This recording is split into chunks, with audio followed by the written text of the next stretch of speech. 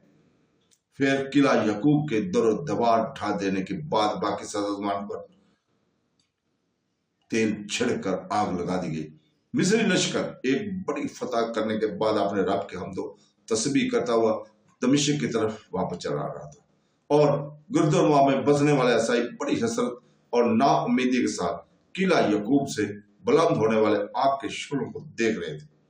پھر جب نران شاہ یروشلم اپنے لشکر کے ساتھ میسور فرینکس کی مدد کرنے کے لیے قلعہ یعقوب پہنچا تو وہاں سب پتھروں کے ڈھیر کے سوا کچھ نہیں تھا۔ پہلے ہما، پھر حمس، پھر مرج الہوان، اور اب تباہ شدہ قلعہ یعقوب۔ یہ ریمنڈ کی مسلسل چوتھی شکست تھی۔ اپنی رسوائیوں اور ناکامیوں کو یاد کر کے ریمنڈ پاگل سا ہو گیا اور ہذیانی انداز میں چیخنے لگا، اے خداوند خدا، مجھے اس وقت تک دنیا سے نہ اٹھائیو جب تک میں قلعہ یعقوب کی طرح دمشق اور مصر کے قلعوں کو کھنڈر میں تبدیل نہ کر دوں۔ دوستوں، اس کے ساتھ ہی اجازت چاہتا ہوں۔ کل تک کے لیے، کل ہم اسی وقت آپ کے سامنے پھر حاضر ہوں گے نئی قسط لے کر۔ اللہ حافظ۔